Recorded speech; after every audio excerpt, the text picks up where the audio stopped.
Hiya, I'm Louisa, also known as Scottish Geologist, that girl that makes videos about rocks across social media, and this is episode 1 of the geology of Iceland. In this episode, I go and visit Iceland in July 2023, right? And I look at some of the lovely, fantastic things that you can go see in and around the area. Now, the original plan for this weekend was to go and see the volcano, the volcanic eruption at that time, but because the path was shut, we couldn't do the hike. So we had to go and do other adventures across the south part of the island, which was still class. So this was one of those last minute trips, right? We basically booked like on the Tuesday and we were flying out on the Friday, so we went for like the cheapest flight that you could find and the cheapest accommodation you could find. That's us driving past the volcano after we picked up the hire car and we commenced the day. Alright, what's happening, guys? So the day I'm at the Geyser in Iceland, and we're going to talk about how this thing works, okay? So basically underneath us, it's got its own plumbing system, right? So you can imagine cracks and that, like going down into the surface of this crust, right? And what's happening is the water eventually seeps down and hits a hot rock. Now this hot rock is heated by a magma chamber that sits right under us, right? Because when you think about Iceland, Iceland's like got a lot of geothermal like activity going on because of that rift system, right? So this actually heats up the water, and eventually it gets to a certain point, a certain pressure, like the pressure builds up that it causes this water to come out like of these cracks in the ground, as we can see, and explode into the air. So you get a lot of like water and steam that can go up to 75 feet like above us, like here today. Now it's really, really hot. It comes out at between 150 degrees to 200 degrees Celsius. So you can imagine you don't want to be anywhere near that thing when it erupts. But it's pretty cool how it forms and how these things look, you know, in Iceland. So we're just waiting again. We're just waiting for it to like explode and erupt in the video and come on, hurry up. Hurry up. Come on. It's like this. Oh, my knee.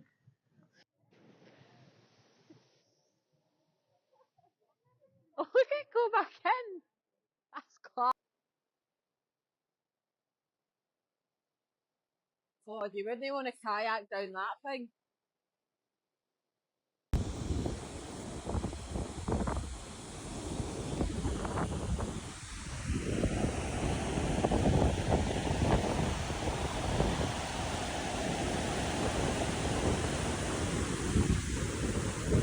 The gorge behind me. How do you think that formed? Well, you can see it's right next to a waterfall, okay? Hopefully you can't hear the bloody waterfall in the video, because that's just going to obscure my voice. So I'm hoping this wee furry thing's working. But aye, basically, this gorge was created by that waterfall, and that waterfall's made its way up this gorge. What it's doing is it's eating away at the rocks, right? The power of that waterfall, like, creates a plunge pool underneath the waterfall. It usually has, like, less resistant rock under it, and harder rock on top, like, which acts as a kind of, like, table, okay? So, the force of the water going down into this plunge pool creates, like, swirling and abrasion and that, right? And because that's eaten away at this punch pool, it kind of causes like a cave behind the waterfall, and eventually that top rock just falls down, and it works its way up the gorge. So, aye, that's how that bloody gorge forms itself. Brilliant. We then went to visit a geothermal hotspot, which was absolutely stinking but pretty class. These are known as fumaroles, and they come out the ground between 150 to 200 degrees Celsius and basically spew out hot water, steaming gases and mud, bubble the mud away as well, which is cool to look at. We found this Icelandic exhibition centre called Lava, and I've got a geological map of Iceland. So yeah, unfortunately the volcano isn't happening. Well, we've got a helicopter instead. It's raining waterfalls! There's also lots of layers on there, but it's waterfalls.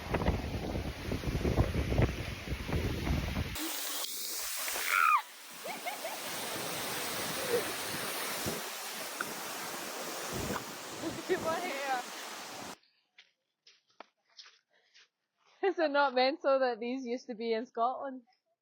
That thing there cut through that U-shaped valley that I was talking about. All the glens in Scotland and the Highlands were formed by those things here. The way this works is that ice plucks and abrases like the sides of like the valley, right? So this used to be a V-shaped valley, and what's happening is that as that glacier seeps down, as the ice moves slowly down the valley, it's cutting at the sides and ripping all the rock, and you can see how dirty that thing is. It's also got volcanic ash on it and stuff as well because we're in Iceland, but that's how that thing works. Eventually this is going to melt back and it won't be there anymore, and you'll just be left with a nice wee U-shaped valley. Now, yeah, in Scotland it's called a glen. I don't know what it's called here, but aye. Yeah, that was alright. But you know what I mean? I really find it difficult to like... Is it no mental that I'm standing on a glacier? Behind me and surrounding me is made up of mainly fresh water, which is compacted into ice because it's frozen. And you also have lots of ash from volcanic eruptions, as well as stuff that's been just abrased and eroded away from the sides of this beautiful valley that we have here. Is that no mental? It's so pretty. Wow.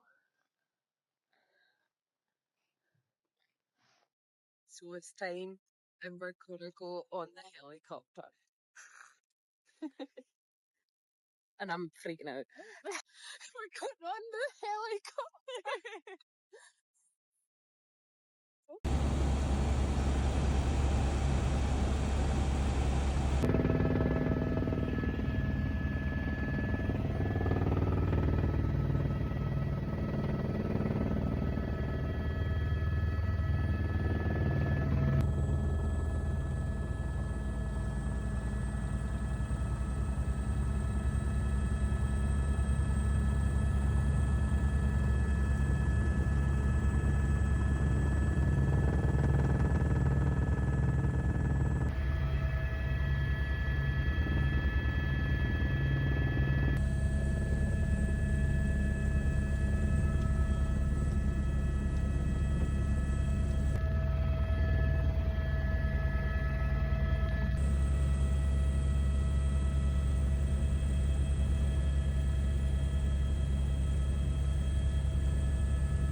That was honestly the best experience Amazing.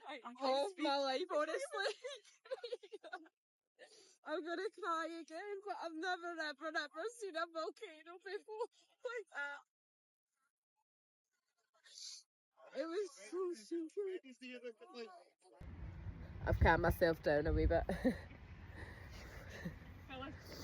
Honestly, yeah, let's go. That was amazing. I have no words.